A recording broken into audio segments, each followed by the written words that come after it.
You ever say yes to something you absolutely didn't want to do, and the moment the word leaves your mouth, you feel that heavy drop in your stomach, that familiar mix of regret, frustration, and self-betrayal?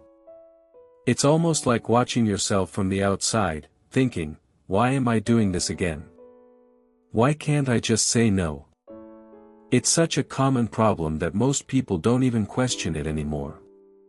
They just assume it's part of being good, polite, easygoing, or helpful. But deep down, everyone knows the truth. Every time you say yes when you wanted to say no, you lose a piece of yourself. You shrink. You twist. You bend in ways that hurt later. It's not harmless. It changes how people see you, and more importantly, how you see you. And the worst part? You don't even say yes because you truly want to help, you say yes because something inside you feels unsafe when you try to say no. Psychology calls this people-pleasing, emotional compliance, and conflict avoidance. But those are just labels. The real experience is much simpler. Saying no feels dangerous.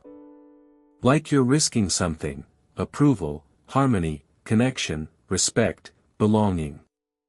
So let's break down why saying no feels like such a threat, even in small everyday situations. First reason: fear of conflict, the silent killer of boundaries. For a lot of people, conflict is associated with chaos, yelling, punishment, or emotional tension. So now, as an adult, the moment you sense even a tiny possibility of confrontation, your whole nervous system goes into avoid and survive mode. Example: someone at work asks you to stay late. You're exhausted. You want to sleep.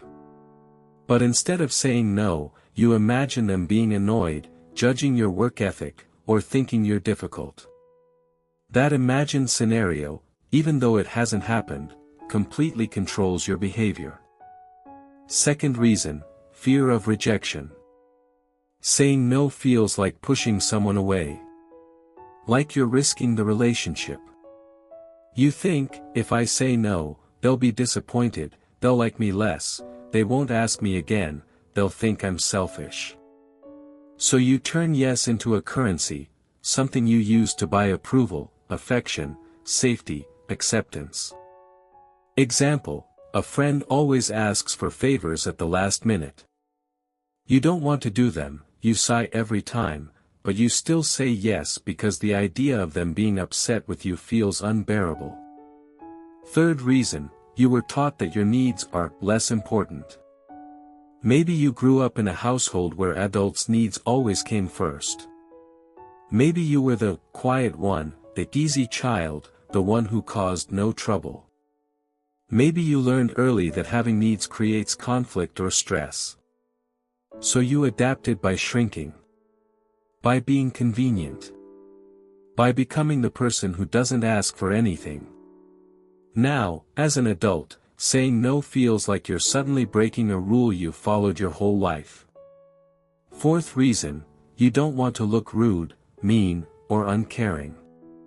You think saying no makes you a bad person. But here's the twist: kindness without boundaries isn't kindness. It's self-sacrifice dressed as politeness.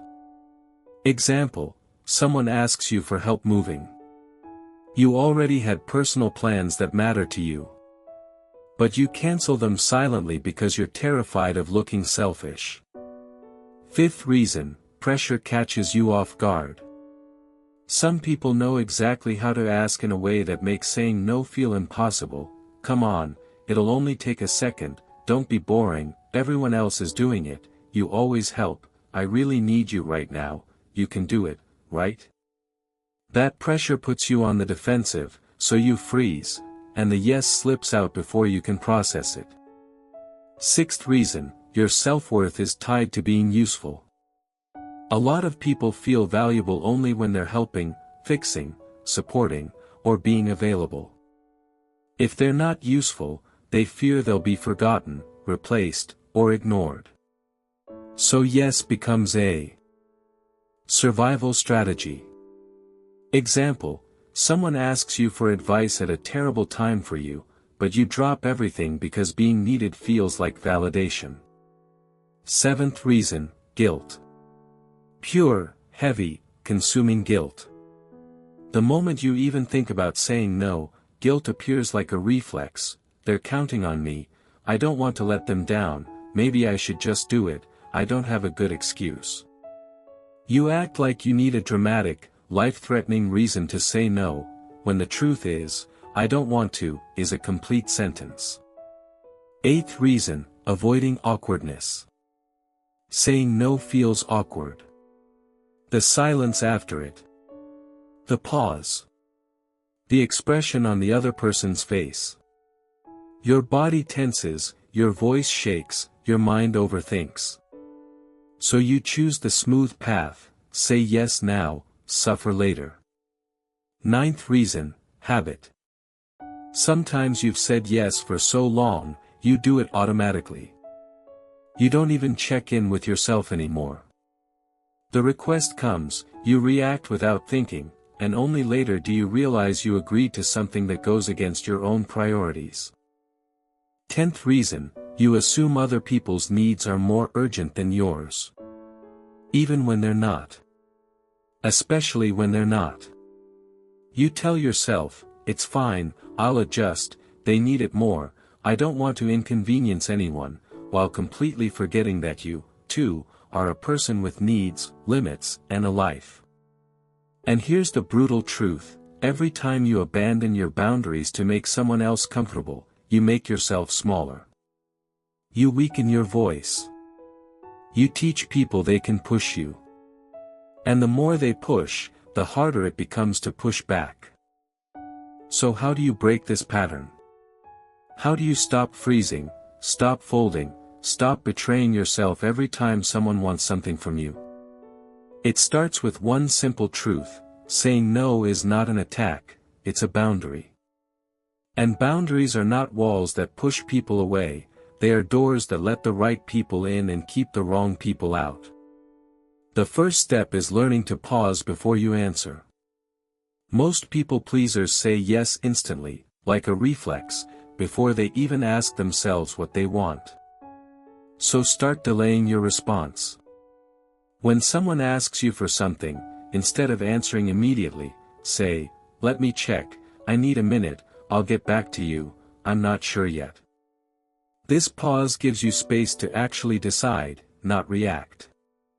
Second, listen to your body. Your body tells the truth before your mouth does. Tight chest, irritation, tension, heaviness, that little voice saying, I don't want this, that's your boundary trying to speak. When your body says no, trust it. Third, stop over-explaining.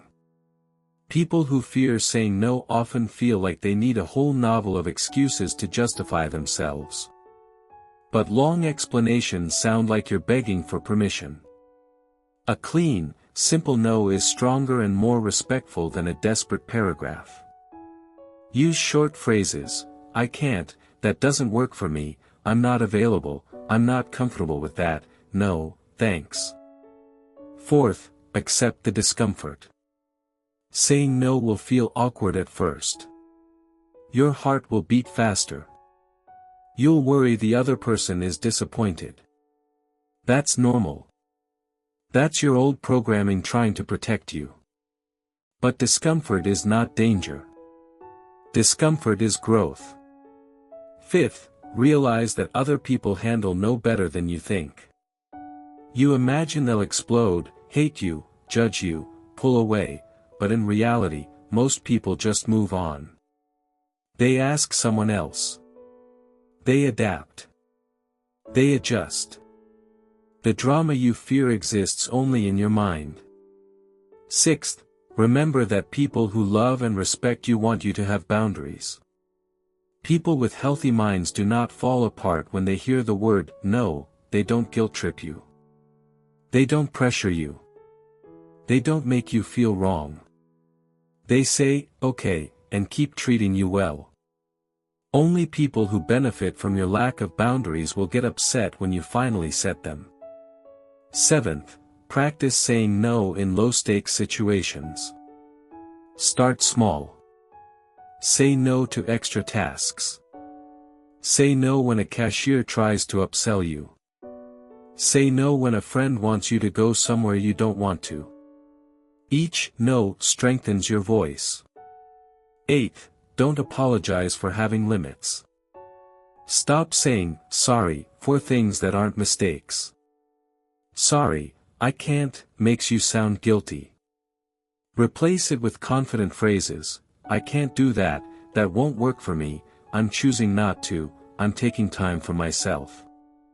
9th, understand manipulation tactics. Some people use guilt, pressure, urgency, or emotional hooks to get you to say yes. They say things like, come on, don't be like that, I thought we were close, it's just this once, you owe me, everyone else is helping, it's not a big deal. When you learn to recognize these tactics, they lose their power. 10th, build a stronger identity. People who know who they are don't collapse under pressure. They don't say yes out of fear. They don't sacrifice their peace to avoid conflict. When you know your priorities, your goals, your values, your energy limits, it becomes much easier to say no, because you understand what you're protecting. 11th, make peace with disappointing people. You will disappoint someone eventually. It's unavoidable. But disappointing others is part of being honest. Disappointing yourself is what destroys you. You have to choose who you're willing to let down, them or you. Healthy boundaries require accepting that you can't be everything for everyone. And here's the twist, the more honest you are, the more respect you earn. 12th, remember that a boundary is not rude. A boundary is clarity. Rudeness is forcing people to do things they don't want. Saying no is an act of self-respect, not aggression. And finally, your life is your responsibility. No one else will protect your time, your energy, your peace, your priorities. If you don't stand up for your own boundaries, no one else will. Every time you say no, you are telling the world, I matter too. Saying yes is easy. Saying no is powerful. And the moment you learn to say no without fear, your relationships change, your confidence rises, and you finally stop living on other people's terms. That's the moment you become someone who is trusted, respected, and taken seriously, not because you please everyone, but because you respect yourself enough to choose honestly.